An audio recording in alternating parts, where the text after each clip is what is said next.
Big boss season 7 Malayalam ഇന്ന് August 24 ഞായറാഴ്ചയാണ് നമ്മുടെ ലാലേട്ടൻ വരുന്ന എപ്പിസോഡാണ്. ഇന്നലത്തെ എപ്പിസോഡ് നമ്മൾ കണ്ടതാണ് നമ്മുടെ കലാഭവൻ സരിക എവിക്റ്റ് ആയത്. അപ്പോൾ ഇന്നലത്തെ എപ്പിസോഡിൽ തന്നെ ലാലേട്ടൻ പറഞ്ഞിട്ടുണ്ടായിരുന്നു നാളെ ഒരു എവിക്ഷൻ കൂടി ഉണ്ടാവും എന്നുള്ളത്. സോ അതിൻ്റെ ഒരു പ്രൊമോ ആണ് ഇപ്പോൾ ഏഷ്യാനെറ്റിൽ വന്നിട്ടുള്ളത്.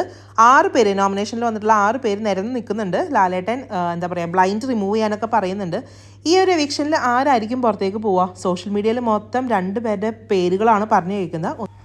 എല്ലാവരും പ്രതീക്ഷിക്കുന്ന പോലെ ശൈത്യയും, 2 നമ്മുടെ ഷാരികയാണ്. ഷാരിക ഔട്ടാവാനായിട്ട് സത്യം പറഞ്ഞാൽ എനിക്ക് താല്പര്യമില്ല. അത്യാവശ്യം നന്നായിട്ട് കളിക്കുന്ന ഒരു കണ്ടസ്റ്റൻ്റ് ആണ്. പക്ഷെ എന്നാലും ഷാരികയും പുറത്തേക്ക് പോകാനുള്ള ചാൻസ് കൂടുതലാണ് കേട്ടോ. വോട്ടിംഗ് നോക്കുകയാണെങ്കിൽ ഷാരികക്കും ശൈത്യക്കും വോട്ടിംഗ് നല്ല കുറവാണ്. ഇനി 2 എവിക്ഷൻ ഉണ്ടാവുമോ എന്നുള്ളത് ഡൗട്ടാണ്. ഇന്നലെ ലാലേട്ടൻ അതിൻ്റെ ചെറിയൊരു സൂചന ഇന്നലത്തെ എപ്പിസോഡ് തരുകയും ചെയ്തു. അപ്പം ചിലപ്പോൾ 2 എവിക്ഷൻ ആയിരിക്കാം ഉണ്ടാവുക. ഈ 6 പേരിൽ നിന്ന് 2 പേരായിരിക്കും മിക്കവാറും ഈ ഒരാഴ്ച എവിക്റ്റ് ആവാൻ ചാൻസ്. മിക്കവാറും നമ്മുടെ ഷാരിക തന്നെയായിരിക്കും. ഇനി 2 പേരും ഔട്ടാവോ? ആകെ മൊത്തം കൺഫ്യൂഷൻ ആയാലോ. ഇൻ കേസ് ഇനിയിപ്പോൾ 2 പേരും ഔട്ട് ആവുകയാണെങ്കിൽ എന്തായാലും ഈ ഒരാഴ്ച wild card entry Bigg Boss വീട്ടിൽ ഉണ്ടായിരിക്കും. അത് ഉറപ്പുള്ള കാര്യമാണ്. അല്ലെങ്കിൽ പിന്നെ ആ ഗെയിമിന് രസം ഉണ്ടാവില്ലല്ലോ. എന്തായാലും നമുക്ക് ഇന്നത്തെ എപ്പിസോഡ് കണ്ടു അറിയാം ആരായിരിക്കും ഔട്ടാവുക.